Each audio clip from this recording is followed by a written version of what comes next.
Në ndërkohë, doktor Besnik, do doja të ndaleshim kështu te problemet të cilat janë të përditshme të pacientëve.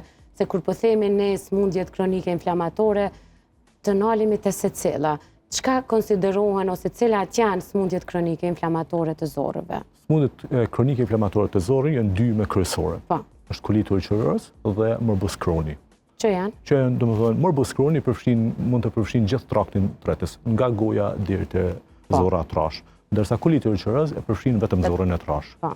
Ka dhe lloje tjera të sëmundjeve kronike që janë më të rralla ose nganjëherë është i padeterminuar, quhet koliti ose sëmundje zorre padeterminuar, që nuk mund ta caktojmë sigurt është koliti ulcerioz apo morbus Crohni. A mund t'i ndajmë, doktor Besnik, simptomat e njënës dhe të tjetrës në mënyrë që shikues kur e dinë se diçka nuk po ndihen mirë, ku orientu ose Po, dallojnë, domethënë klinika dallon parafërsisht kanë edhe simptome të përgjithshme, dhimbjen e barkut e kanë të dyjat, ndërsa koliti ulcerioz shkon me diare, me gjak, mund të kemi anemi, lodhje, ndërsa morbus Crohni dominon dhimbja, mund të jetë anemia, mund të jetë stenoza apo ngushtimi në zorrë, pagjaksia, siç e përmendë, lodhja është si komplikimi me vonshëm, do të thotë këto janë parafërsisht. Do me thonë simptoma pak ma përgjithshme, po jo diçka shqetësuese që njerëz i bën me shku te mjeku. Jo gjithmonë. Pra, fryerje, mund të kemi fryrje barkut, po fryrje e barkut është simptom i përgjithshëm, nuk është shenja alarmues.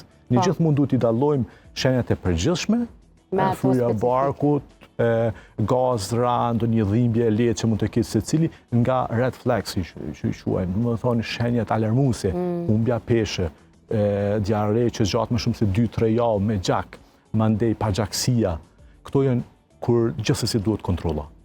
Në këto raste kërkohet kolonoskopi dhe gastroskopi. Në këto raste kërkohet kontrollat e mjekut dhe ne kemi standard raste diagnostikimi sëmundjeve kronike inflamatore bëhet me, domethënë si standard i artë është kolonoskopia. Po ka dhe analiza tjera që me caktu anemin. Nëse ke anemi, ne duhet të dyshojmë edhe në sëmundje inflamatore kronike. Po, analizë laboratorike, si që janë ato gjakderdhja në FCS e të gjitha tjera ato që mund të kërkohen. ndërkojnë, është diarreja një për shembull, po me gjak, domethënë shenja alarmuese to kërkojnë me një kontroll.